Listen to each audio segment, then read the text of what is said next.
Assalamualaikum warahmatullahi wabarakatuh. Ya, jumpa lagi dengan saya Pak Rispandi Adaha. Ya, anak-anak Bapak sekalian.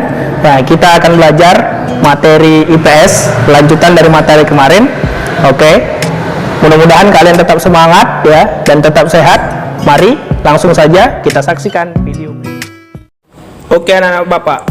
Ya, sumber daya alam adalah segala sesuatu yang tersedia di alam dan dapat digunakan manusia untuk memenuhi kebutuhan hidupnya. Nah, itu adalah pengertian dari sumber daya alam ya. Nah, jadi ingat itu pengertiannya. Nah, ini berikut pengelompokan sumber daya alam ya, macam-macam dan nama sumber daya alam. Ada air, udara, tanah, laut, hutan, dan tambang ya. Ya, jadi itu adalah macam-macam dari sumber daya alam. Nah, bisa dilihat gambar di samping ya anak-anak Bapak. Nah, ini contoh dalam bentuk gambarnya ya. Nah, itu ada air ya, ada minyak di bawahnya, ada mineral ya. Nah, terus di atasnya ada matahari, ada udara, nah, dan ada tanaman. Nah, ini bagian dari ekosistem ya, atau yang ada di permukaan bumi. Inilah yang disebut dengan sumber daya alam. Nah, ini yang berikutnya adalah SDA berdasarkan sumbernya ya. Sumber daya alam dibagi dua, ada yang hayati dan non hayati ya. Yang hayati itu berasal dari makhluk hidup, contohnya tanaman dan hewan. Sedangkan yang non hayati bukan berasal dari makhluk hidup, contohnya air, matahari ya, dan barang tambang ya. Nah, jadi bisa dilihat perbedaannya ya. Yang hayati itu yang berdasarkan dari makhluk hidup, yang non hayati yang bukan berdasarkan dari makhluk hidup, anak-anak Bapak sekalian.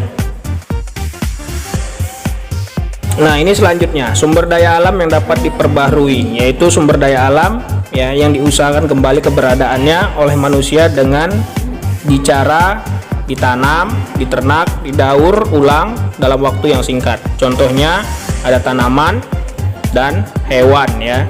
Nah, inilah yang didapat diperbarui karena hewan bisa dapat diternak kembali ya, tanaman pun dapat ditumbuhkan kembali dalam waktu yang tidak begitu lama ya. Jadi sumber daya alam ini yang memang dapat diperbarui dengan baik ya, anak-anak Bapak sekalian.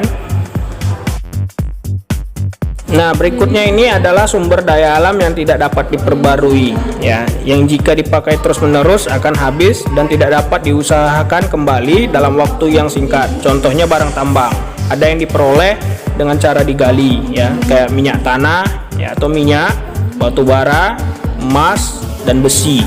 Nah, ini cenderung yang juga dia non hayati ya, bukan berasal dari makhluk hidup ya.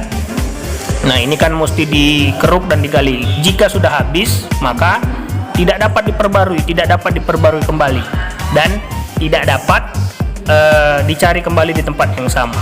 Oke. Nah, jadi seperti itu dulu nak penjelasan Bapak terkait dengan sumber daya alam. Oke, anak-anak Bapak sekalian. Oke, sampai di sini dulu pembelajaran kita. Nanti kita akan sambung lagi minggu depannya. Ya, tetap saksikan dan pantengin terus video pembelajaran dari saya. Assalamualaikum warahmatullahi wabarakatuh.